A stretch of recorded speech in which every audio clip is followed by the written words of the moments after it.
ख्वाजा गरीब नवाज ग्रुप से संबंध अपोलो कॉलेज ऑफ नर्सिंग का दीक्षांत समारोह। महामहिम राज्यपाल ने 120 विद्यार्थियों को किया सम्मानित। नमस्कार, आदाब। आप देख रहे हैं दरभंगा का सबसे विश्वसनीय web news channel Darbhanga live news.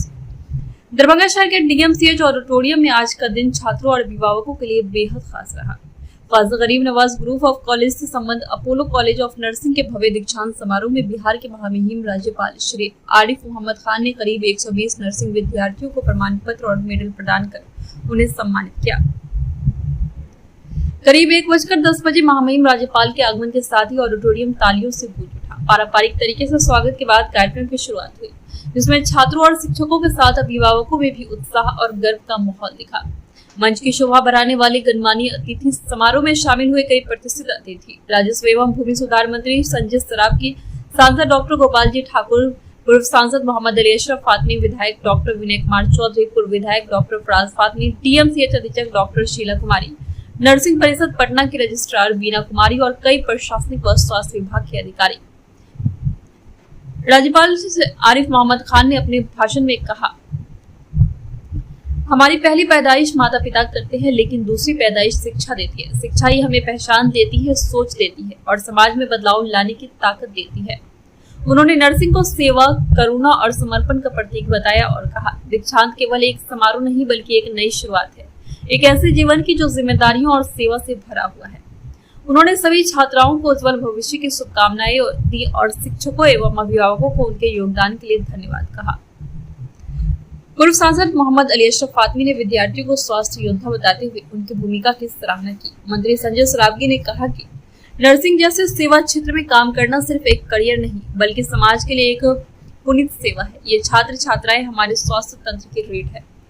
College प्रबंधन की ओर से प्रतिक्रिया। कॉलेज के निदेशक मोहम्मद तकवीम अख्तर ने कहा, हम बेहद गर्वित हैं कि महामहिम राज्यपाल ने हमारे छात्रों को सम्मानित किया। यह हमारे संस्थान के लिए ऐतिहासिक दिन है। उन्होंने सभी अतिथियों, प्रशासन और अभिभावकों का दिल से आभार व्यक्त किया। सुरक्षा के चौक चौबंद इंतजाम। इस अहम अवसर पर जिला प्रशासन पूरी तरह मुस्तैद दिखा। हर चौक चौराहे पर पुलिस बल की तैनाती थी। एसपी, डीएम, एसडीओ सहित जिले के आला अधिकारी कार्यक्रम स्थल पर मौजूद रहे। यह समारोह सिर्फ डिग्री बांटने का अवसर नहीं था, बल्कि यह उन संघर्षों, सपनों और समर्पण का जश्न जो हर विद्यार्थी ने इस मुकाम तक पहुंचने में झेले। अब इन छात्राओं की उड़ान शुरू हो चुकी है, सेवा, संवेदनशीलता और समर्पण के पंखों के साथ। और अनुशासन के साथ आपने जो कोर्स आपका था उसको पूरा किया है। मैं आपको आपकी उपलब्धि के लिए भी बधाई देता हूं और आपने जो ये कैरियर चुना है, अभी हमारे मंत्री जी ने कहा था, उसके लिए भी मैं आपको बधाई देता हूं, इसलिए कि ये ऐसा पेशा है, ऐसा प्रोफेशन है जहां आप केवल एक सम्मानजनक तरीके से अपना जीवन यापन ही नहीं करेंगे, बल्कि उन लोगों का जो दर्द से पीड़ित हैं, आप उनको दर्द से मुक्ति दिलाने में, बीमारी से मुक्ति दिलाने में एक अहम भूमिका अदा करेंगे। इस पेशे से मुताल्लिक लोगों के लिए, जो लोग मेडिकल में हैं, उनके लिए कहा गया है डॉक्टर के लिए कि हम जब डॉक्टर की फीस अदा करते हैं तो हम केवल उसके शारीरिक परिश्रम के लिए उसको फीस देते हैं, लेकिन उसका जो करुणा भाव है, उसका हमारे प्रति जो उसकी अनुकंपा है, उसकी कीमत हम कभी भी अदा नहीं कर सकते। हम हमेशा अपने चिकित्सकों के और जो बीमारी की हालत में हमारी देखभाल करते हैं, हम हमेशा मरते दम तक उनके ऋणी रहते हैं, उनके कर्जदार हैं। आपने ऐसा प्रोफेशन चुना है, आप बधाई के पात्र हैं। आपकी संस्था में देख रहा था कि ये ख्वाजा गरीब नवाज ग्रुप ऑफ कॉलेजेस, आपने ख्वाजा गरीब नवाज का नाम चुना है इस ग्रुप के लिए। तो जब हम ऐसे नामों का चयन करते हैं अपनी पहचान के लिए जो हमें प्रेरणा दे सके, मुझे पूरा विश्वास है कि आपने सोच समझकर ही ये नाम चुना हो। उन्होंने मुझे, अभी मैं रास्ते में आ रहा था तो मुझे याद आया कि वो बहुत बड़े सूफी थे और उन्होंने जो उनके मानने वाले थे, श्रद्धालु थे, उनके बीच में एक दफा कहा कि अगर तुम, हमारा है ना, हमारी सबकी कल्पना है, कोई भी परंपरा हो कि अच्छे सत्कर्म करिए तो उसके लिए स्वर्ग है और दुष्कर्म करिए तो उसके लिए नरक है। तो उन्होंने कहा कि अगर तुम अपने आप को जो हिसाब किताब के अजाब से बचाना चाहते हो, नरक से बचाना चाहते हो, तो उन्होंने कहा कि फिर वो इबादत करो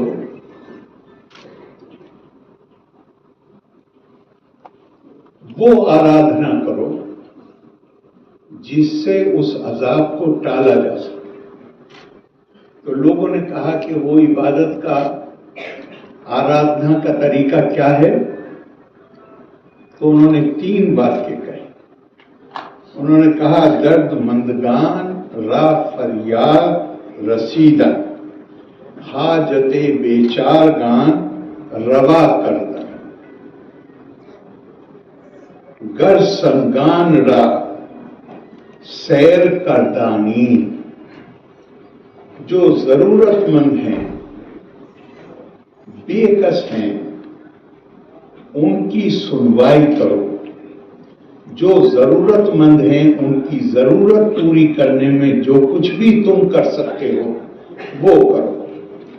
और सबसे इंपॉर्टेंट बताया कि जो भूखे हैं उनको सैर करके उनको खाना खिलाओ। ये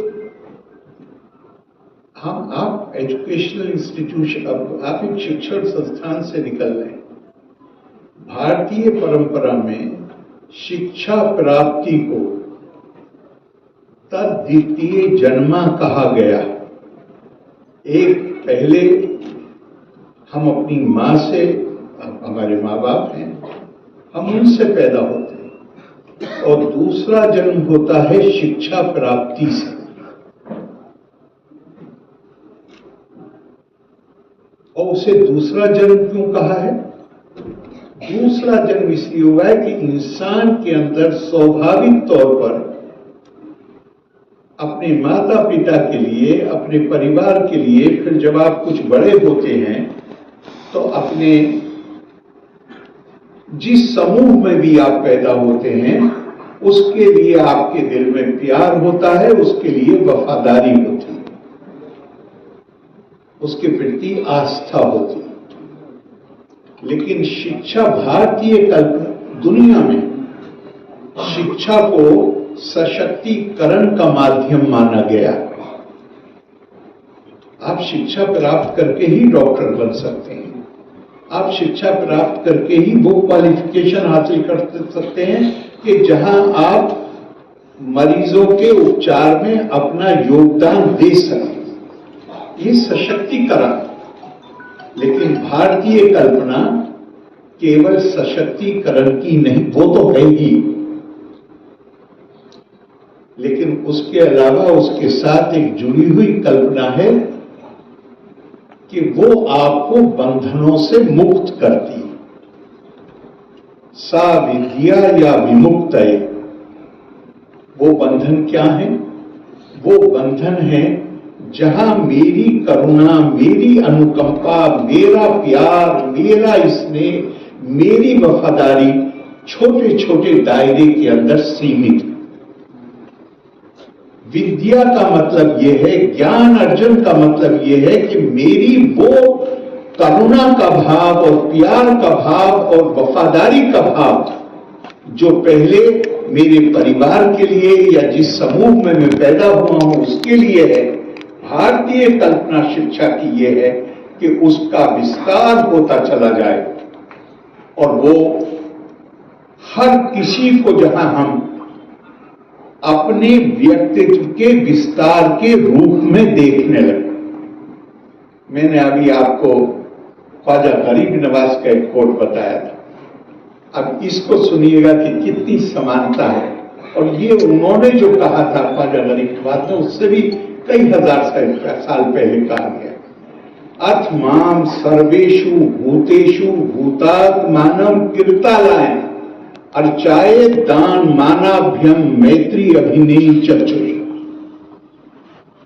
अगर आप नेट पर जाएंगे और इसके पीछे की कहानी यह है कि कपिल मुनि जो सांख्य दर्शन के सबसे जिन्हें गुरु माना गया है, उन्हें जब आत्मज्ञान की प्राप्ति हुई तो ज्ञान की प्राप्ति का एक लक्षण क्या है कि आपके अंदर एक भूख जागती है अपने ज्ञान को दूसरों से साझा करने।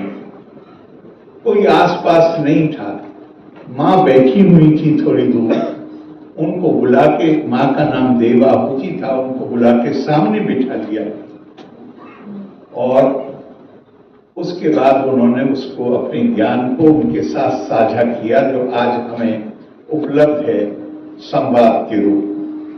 और उसमें उन्होंने क्या कहा, अभी देखिए कैसे विस्तार होता है, या विस्तार का लक्ष्य, विस्तार का अर्थ क्या है। अथ माम सर्वेषु भूतेषु भूतात्मानं कीर्तालयं, हर जीवधारी जो है ये मान लो कि उसका शरीर मेरा मंदिर है, मैं उसके अंदर निवास करता हूं। अर्चाये दान मानाभ्यम, अगर तुम उसकी जो जरूरतें हैं, बुनियादी जरूरतें, आवश्यकताएं, उसको पूरा करने में जो तुम कर सकते हो, इसमें बीमार की बीमारी भी, तुम जो संभव है जो कर सकते हो वो करो। और कैसे करो कि जहां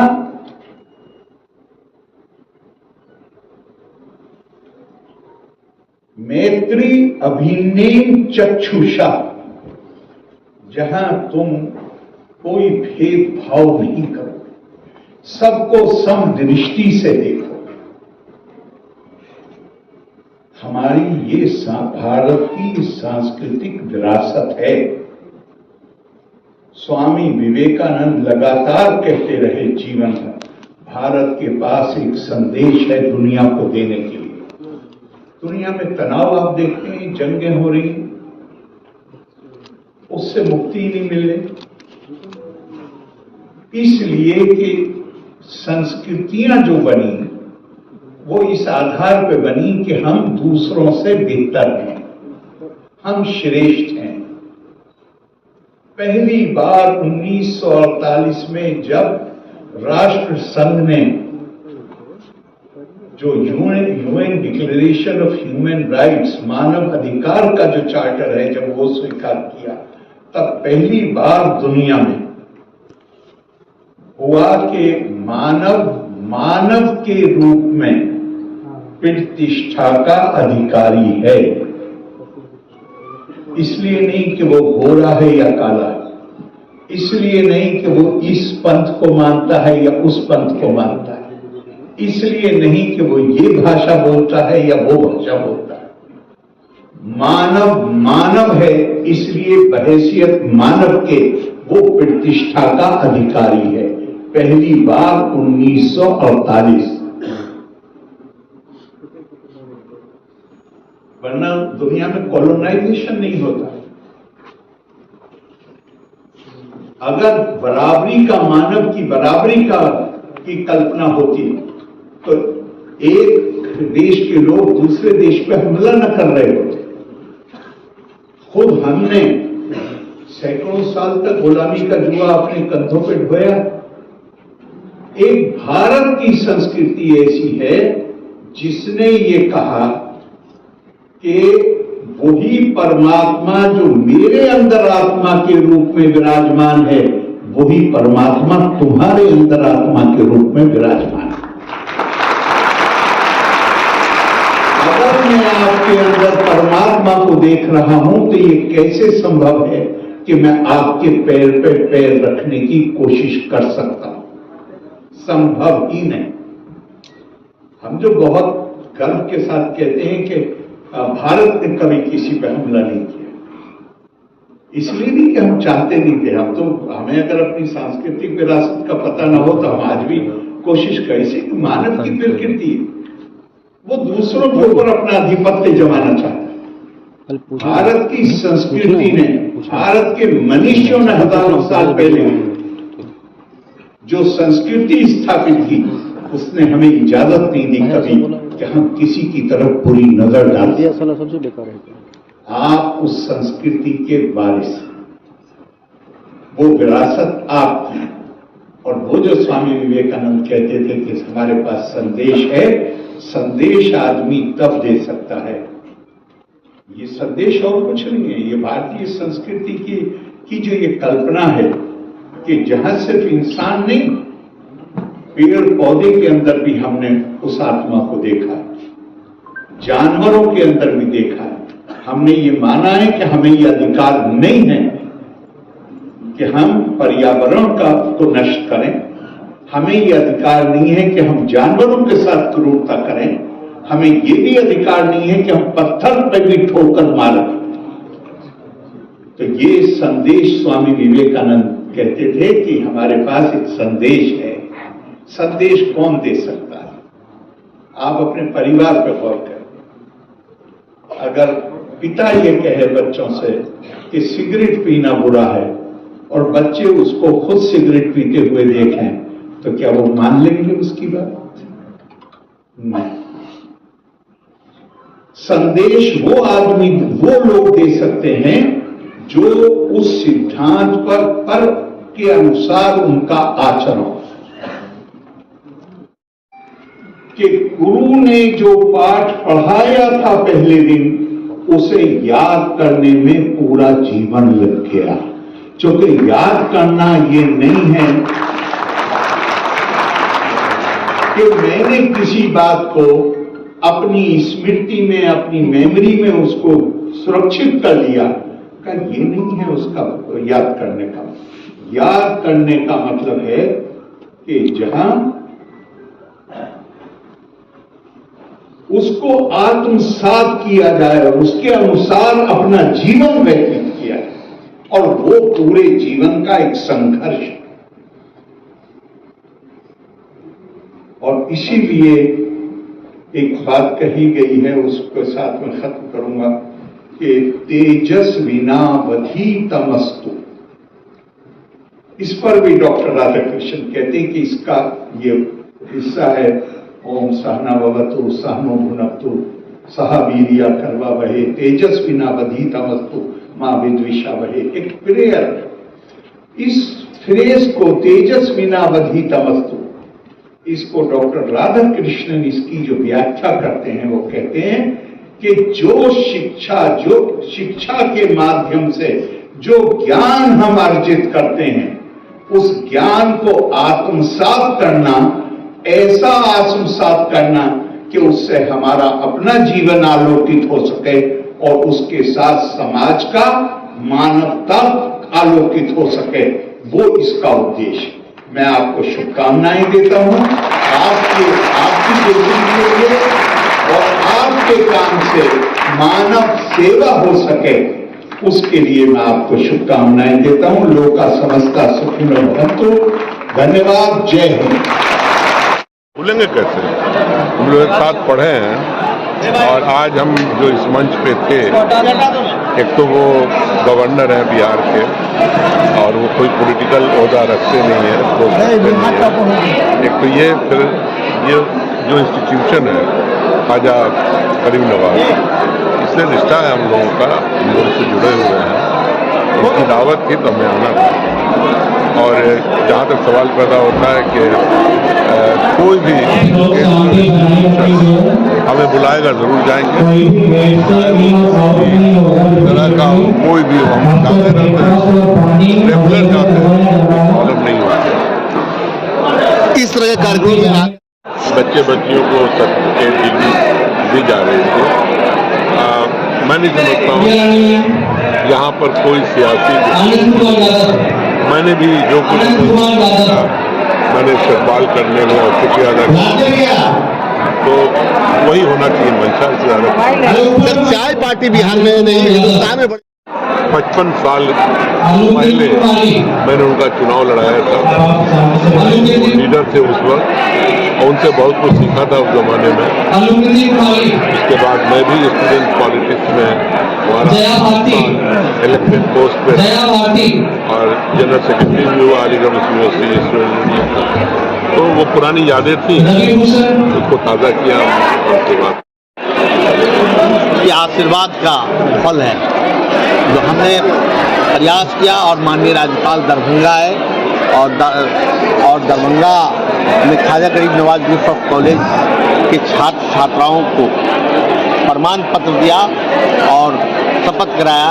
इसके लिए माननीय राज्यपाल का हम बहुत बहुत शुक्रिया अदा करते हैं। ख्वाजा गरीब नवाज क्या चीज़ है कि लोग पटना से उठ के यहाँ आ गए, कोई राज्यपाल को आपने बुला लिया और बच्चों को इतना बड़ा सर्टिफिकेट उनके हाथों से लाया, क्या आप देना चाह रहे हैं बच्चों को भविष्य? हम 2009 से कॉलेज चला रहे हैं।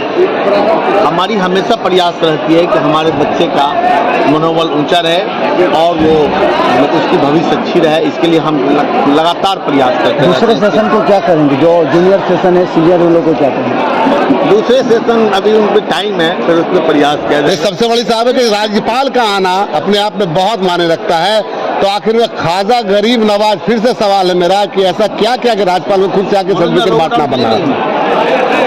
देखिए, नर्सिंग शिक्षा में मिथिलांचल में ख्वाजा गरीब नवाज ग्रुप ऑफ कॉलेज अपने आप को एक मकाम हासिल कर चुका है, और यहाँ के जो बच्चे हैं राज्य क्या देश में बहुत जगह सरकारी और गैर सरकारी जगहों पर अपना कार्य कर रहे हैं, और यही है देने के माननीय राज्यपाल महोदय दरभंगा। आज इस दीक्षांत समारोह में कितने बच्चों को आज सर्टिफिकेट दिया गया? कितने बच्चों को सर्टिफिकेट दिया गया? राज्यपाल महोदय को मात्र 20 सर्टिफिकेट दिए हैं और बच्चे को भी दिए। तकरीबन कितने बच्चे? 20 बच्चे। किस तरह के बच्चे हैं? सब BSc नर्सिंग, सत्र 2019-23, सत्र 2020-24। पर्सनली आज कितने खुश हैं आप? मेहनत ये तो राज्यपाल का आना हम लोगों के लिए बहुत बड़ी बात है, हमारे संस्थान के लिए, और ये सब आप लोगों का आशीर्वाद है। नाम क्या लिखते हैं? डॉक्टर तकरीर।